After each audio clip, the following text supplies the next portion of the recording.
उनके मौजूदा अंकों का इस्तेमाल गुट की सामूहिक शक्ति बढ़ाने के लिए किया जाना था। वे इसे सिर्फ एक व्यक्ति पर बर्बाद नहीं कर सकते थे। अगर वे ऐसा करेंगे तो उनका गुट दूसरों की तुलना में कम शक्तिशाली हो जाएगा। भविष्य में होने वाली प्रतियोगिताओं में उनका दमन होगा और वे हार जाएंगे। नेहा के पास भी अपने इस्तेमाल के लिए 50,000 पॉइंट थे, लेकिन इतने पॉइंट से भी वह अपनी जरूरत की कोई चीज नहीं खरीद सकती थी। उसके लिए बेहतर होगा कि वह उन्हें बाद में इस्तेमाल करने के लिए बचा कर रखे। इस जगह की रखवाली कर रहे वरिष्ठ प्रशिक्षु भाइयों ने बिना कुछ कहे बस उदासीनता से उनकी तरफ देखा। जाहिर है कि जिस तरह का सदमा उन्होंने दिखाया था वह उनके लिए पहले से ही एक सामान्य बात थी। ऐसा लगता है कि हम व्यर्थ ही आए हैं, नेहा ने आह भरते हुए कहा। चलो बस एक नजर डालते हैं। राघव मुस्कुराया। उसने किताबों की अलमारियों के चारों ओर घूमना शुरू कर दिया, कई गुप्त तकनीकों को खोजते हुए जो कि ज्यादातर शुरुआती पृथ्वी वर्ग तक पहुंच चुकी थीं। वहां कई मध्यम श्रेणी की पृथ्वी श्रेणी की युद्ध कौशल भी थीं, लेकिन राघव ने उन्हें देखने की भी जहमत नहीं उठाई। ऐसा इसलिए था क्योंकि उन पुस्तकों की कीमत लाखों में थी। राघव इस बात पर ध्यान ही नहीं दे रहा था कि युद्ध कौशल या तकनीक किस स्तर की है। वह सिर्फ उनकी कीमतों को देख रहा था। अगर कीमत सिर्फ 10,000 में होती तो वह परिचय पढ़ लेता। सभी कम कीमत वाले सिर्फ कुछ गुप्त तकनीक या कलाएं थीं। वे सच्चे युद्ध कौशल नहीं थे और उनकी कीमतें अभी भी इतनी कम नहीं होने के बावजूद उनका वर्ग भी उच्च नहीं था। अचानक राघव की आंखें चमक उठीं और वह एक शेल्फ के सामने रुक गया। आध्यात्मिक स्थान खोलने वाली कला। मुझे आखिरकार वह मिल ही गया, राघव ने खुशी मनाई। उसे वाकई वह मिल गया था जिसकी उसे तलाश थी। आध्यात्मिक स्थान खोलना बीस्ट टैमर्स का एक बुनियादी कौशल था। अपनी आध्यात्मिक शक्ति का उपयोग करते हुए वे अपने पालतू जानवरों को रखने के लिए एक विशेष स्थान खोलते थे ताकि वे उन्हें हर समय अपने साथ ले जा सकें। धर्मनिरपेक्ष दुनिया में ऐसी कोई गुप्त तकनीक प्रचलित नहीं थी। राघव ने फीनिक्स क्राई में लंबे समय तक खोज की थी, लेकिन उसे कोई नहीं मिला। और जब आरोही ने लिटिल स्नो को उसके पास भेजा था तो वह अपने संप्रदाय के नियमों से सीमित थी और उसे सच्ची विरासत नहीं दे सकती थी, और इसलिए राघव आज तक इस तकनीक को सीखने में असमर्थ था। राघव की आध्यात्मिक शक्ति के साथ वह आध्यात्मिक स्थान खोलने में सक्षम होने की आवश्यकताओं को बहुत पहले ही पूरा कर चुका था। एक बार जब वह ऐसा कर लेता तो वह लिटिल स्नो को बिना किसी बहस के अपने साथ रख पाता। कीमत थी 63,000 अंक। राघव उस कीमत पर सचमुच घृणा से जमीन पर थूकना चाहता था। यह एक शुरुआती स्तर की तकनीक थी जो केवल 20 टैमर्स के लिए थी, लेकिन यह पहले से ही बहुत महंगी थी। उसने पहले भी बेशर्म लोगों को देखा था, लेकिन उसने इतनी बेशर्म कीमत कभी नहीं देखी थी। नेहा ने इसे देखा और उत्सुकता से राघव से पूछा, क्या आप इसे सीखना चाहते हैं? राघव ने सिर हिलाया। हाँ। नेहा मुस्कुराई। तो आगे बढ़ो, हमारे पास अभी भी पर्याप्त अंक हैं। मैंने अभी तक अपना अंक नहीं छुआ है। धन्यवाद, बस मुझे स्वर्ग पृथ्वी गुट का ख्याल रखने दीजिए। राघव ने कृतज्ञता पूर्वक धन्यवाद दिया। राघव अपने गुट के पॉइंट्स का इस्तेमाल निजी सामान खरीदने के लिए कर रहा था, लेकिन आध्यात्मिक स्थान खोलना उसके लिए बेहद महत्वपूर्ण था। एक बार जब वह ऐसा कर लेता तो उसके पास एक शक्तिशाली सहायक होता। उस समय उसका एक और दर्जा होता, जानवरों को वश में करने वाला। जब वह दूसरों से लड़ता तो वह लिटिल स्नो को अपने साथ लड़ने के लिए बुला सकता था। भले ही लोग इससे ईर्ष्या करते हों, लेकिन यह बेकार था। ऐसा इसलिए था क्योंकि जादुई जानवर से आध्यात्मिक संबंध के बिना उन्हें अपने आध्यात्मिक स्थान में समाहित करना असंभव था, और यही कारण था कि अन्य शिष्यों के जादुई जानवरों को केवल सवारी के रूप में ही गिना जा सकता था, जबकि राघव और लिटिल स्नो के बीच एक घरेलू पालतू जानवर का समझौता था। बस इतना था कि राघव ने लिटिल स्नो में गुलाम की छाप नहीं डाली थी, लेकिन उनके आध्यात्मिक संबंध के साथ यह एक अनुबंध से अलग नहीं था। अब जबकि सभी टेंडन परिवर्तन की ओर बढ़ चुके थे, राघव तुरंत निचले स्तर के सदस्यों में से एक बन गया था। लेकिन अगर उसके साथ लिटिल स्नो होता तो भले ही वह शीर्ष पर न पहुंच पाता, लेकिन निश्चित रूप से उसे किसी के द्वारा प्रताड़ित नहीं किया जाता। मुझे वास्तव में आपकी इतनी विनम्रता की आदत नहीं है। वैसे भी आप स्वर्ग पृथ्वी गुट के प्रभारी कार्यकारी प्रबंधक हैं। अगर हमारे स्वर्ग पृथ्वी गुट की शक्ति कम हो जाती है तो मैं आपको दोष देने के लिए आऊंगा, नेहा ने हंसते हुए कहा। चिंता मत करो बॉस, मैं अपनी पूरी कोशिश करूंगा। राघव ने सलामी देने का शानदार अभिनय किया। नेहा ने उसे बस थोड़ा सा डांटा। अपनी पागलपन भरी हरकतों से दूर हो जाओ। इस समय कोई उनके पास आया। उसने राघव को याद दिलाया, यह चीज बहुत उपयोगी नहीं है। क्या तुम सच में इसे खरीदना चाहते हो? अगर तुम्हें पता है कि यह उपयोगी नहीं है तो यह इतना महंगा क्यों है? लेकिन राघव जानता था कि इन वरिष्ठ प्रशिक्षु भाइयों का कीमतों से कोई लेना देना नहीं था। राघव ने सिर हिलाया। मुझे वरिष्ठ प्रशिक्षु भाई को परेशान करना होगा। उस व्यक्ति ने राघव का बैज ले लिया। अपने अंक तेजी से गिरते देख राघव के दिल में खून की प्यास भड़क उठी। बैज वापस लेते हुए उस व्यक्ति ने शेल्फ खोला और पुस्तक के नीचे से एक जेड टैबलेट निकाला। इसे राघव को देते हुए उसने कहा, यह एक स्प्रिट जेड टैबलेट है। इसके अंदर पुस्तक की जानकारी है। सामग्री केवल 3 दिनों तक जेड में रहेगी। अगर 3 दिन बाद भी आप इसे नहीं सीख पाए हैं तो आप एक बार फिर यहां आकर नया ले सकते हैं। लेकिन अगर आप इसे 2 बार भी नहीं सीख पाए तो आपको आगे कोई मदद नहीं मिलेगी। राघव ने सिर हिलाया। अगर तुम वाकई 2 कोशिशों के बाद भी इसे नहीं सीख पाए तो तुम वाकई बेकार हो।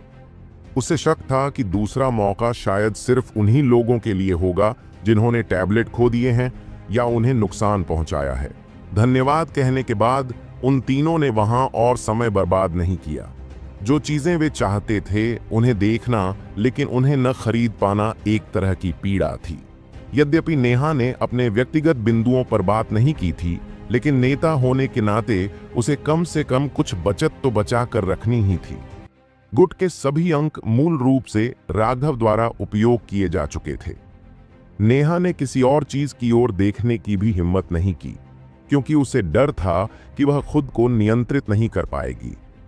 जब वे तीनों ज्वांतियान मंडप से बाहर निकले तो नेहा ने राघव से कहा, हम संख्या बढ़ाने के लिए कुछ नई प्रतिभाओं को लाएंगे।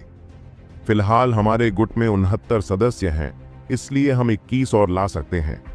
हमें शीर्ष कुलीन लोगों को लाना होगा। मुकदमे के दौरान ऐसे बहुत से लोग थे जो किसी भी गुट में शामिल नहीं हुए थे, फिर भी वे पास होने में कामयाब रहे।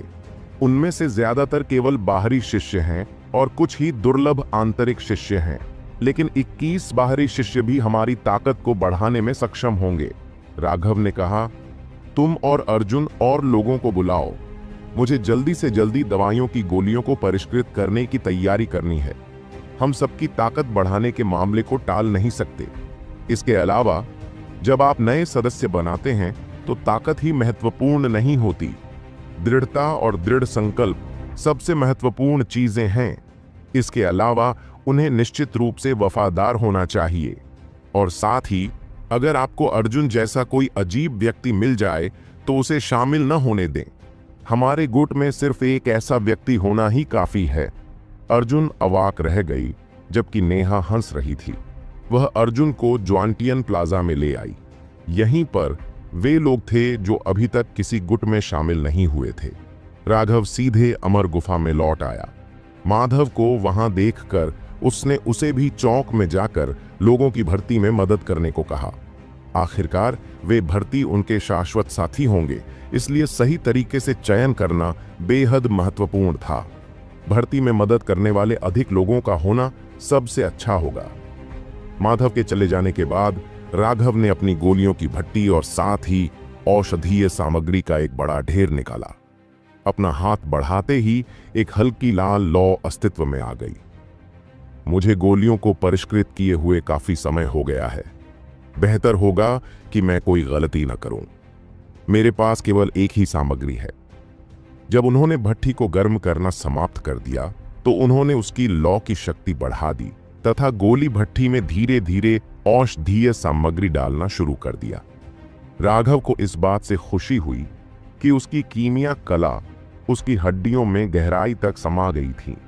वह अभ्यास से जरा भी पीछे नहीं था, और क्योंकि उसकी साधना का आधार बढ़ गया था, उसकी आध्यात्मिक शक्ति भी बढ़ गई थी, जिससे उसे पहले से भी अधिक नियंत्रण प्राप्त हो गया था। 2 घंटे बाद उसने ढक्कन उठाया और उसमें एक शरमान के आकार की औषधीय गोली देखी। उस औषधीय गोली में कोई चमक नहीं थी। वह जंग लगी तांबे की पुरानी गेंद जैसी लग रही थी। लेकिन राघव मुस्कुराया। इस अग्नि संग्रह गोली की गुणवत्ता खराब नहीं है।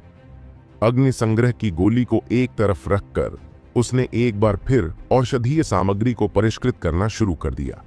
लेकिन इस बार वह गोलियों को नहीं, बल्कि एक तरह के औषधीय तरल को परिष्कृत कर रहा था। वह औषधीय तरल खून की तरह लाल था और अजीब तरह से चिपचिपा था। जब उस तरल ने 3 बार रंग बदला, तभी राघव ने अपनी लौ बंद की। जब उसकी गोली भट्टी में औषधीय तरल ठंडा हो गया, तो राघव ने फ्लेम सैलामेंडर के निदान को बाहर निकाला और धीरे से उस तरल की बूंदें निदान पर टपकाना शुरू कर दिया। अंडे के आकार का निदान पागलों की तरह औषधीय तरल को सोखने लगा। उसका मूल सफेद रंग गहरा होकर रक्त लाल हो गया। जैसे ही निदान का रंग बदला, उसके भीतर एक भयानक गर्मी प्रसारित होने लगी। जब तक सारा औषधीय द्रव अवशोषित हो चुका था, निदान बहुत चमकीला हो चुका था। उसके भीतर से आने वाले उतार चढ़ाव अविश्वसनीय रूप से तीव्र थे, जैसे कोई ज्वालामुखी फटने के कगार पर हो। ठीक है, अग्निगुण ऊर्जा पूरी तरह से सक्रिय हो गई है।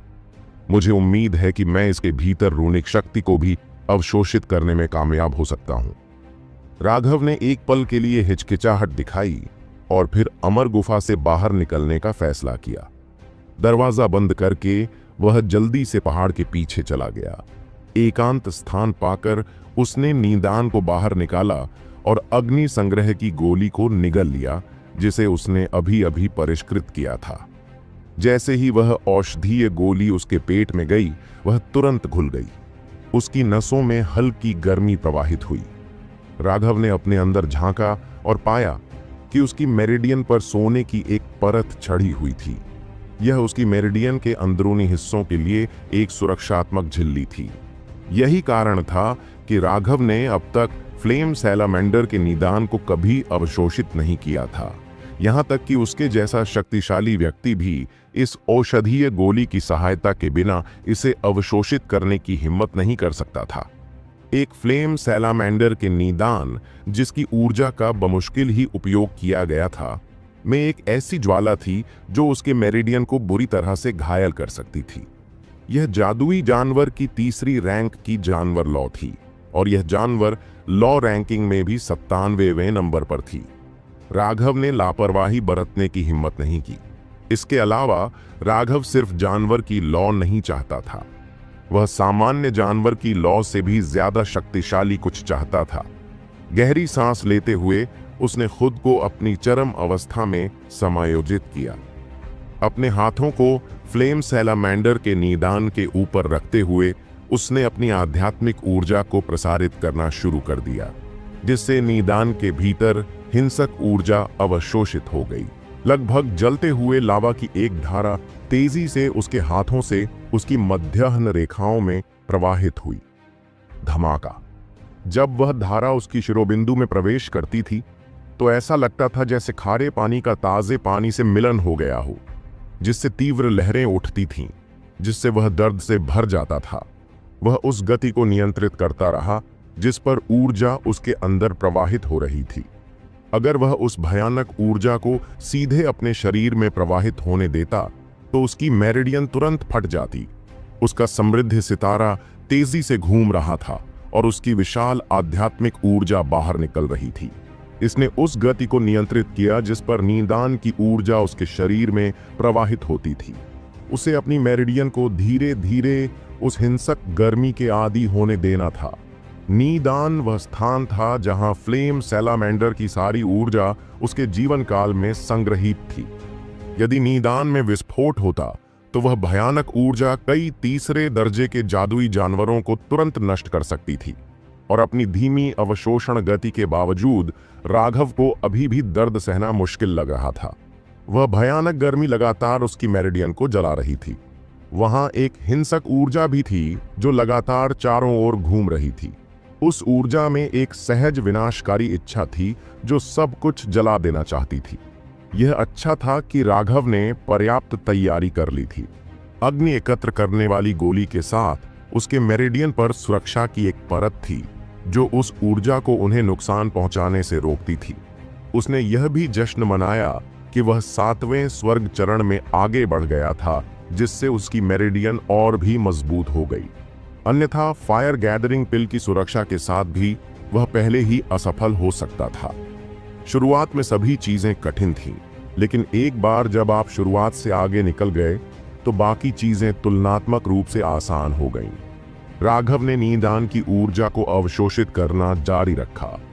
उसके अंदर अविश्वसनीय मात्रा में ऊर्जा थी और राघव ने अपनी अवशोषण गति को बढ़ाने की हिम्मत नहीं की, और इसलिए उसे इसे पूरी तरह से अवशोषित करने में पूरे 6 घंटे लग गए। जब तक सारी ऊर्जा अवशोषित हो गई, निदान के अंदर की मूल पशु ज्वाला भी गायब हो गई थी। निदान के भीतर जो भी ऊर्जा थी वह अब राघव की मेरिडियन के भीतर थी। वास्तव में वह ऊर्जा फ्लेम सैलामेंडर की मुख्य ज्वाला थी। फ्लेम सैलामेंडर अविश्वसनीय रूप से शक्तिशाली था, संभवतः राघव की कल्पना से भी परे। अगर फ्लेम सैलामेंडर उस समय जन्म से ही कमजोर नहीं होता तो वह वास्तव में मुश्किल में पड़ जाता। अब फ्लेम सैलामेंडर की मुख्य ज्वाला राघव की मेरिडियन में उमड़ रही थी। राघव की आध्यात्मिक शक्ति ने धीरे धीरे उसके उन्मत्त स्वभाव को मिटा दिया।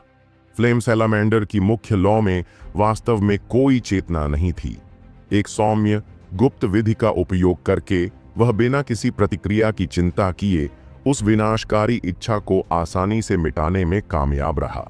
एक बार जब कोर फ्लेम की इच्छा शक्ति मिट गई तो राघव ने गहरी सांस ली। अब असली परीक्षा थी। संघनित हो जाओ। ऊर्जा उसके समृद्ध स्टार से बाहर निकली, उसकी मध्याह्न रेखाओं के सबसे दूर तक पहुंच गई और जानवर की लौ को केंद्र की ओर ले गई।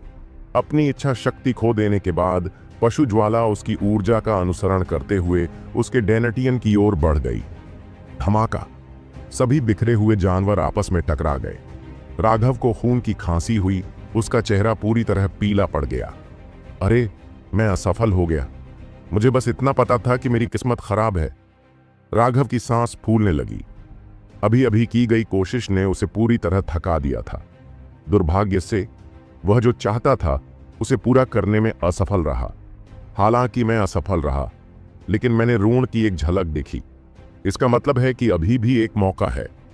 राघव फ्लेम सैलामेंडर के अपने ऋण को प्राप्त करने के लिए जानवर की ज्वाला के साथ एक भयंकर टकराव का उपयोग करना चाहता था।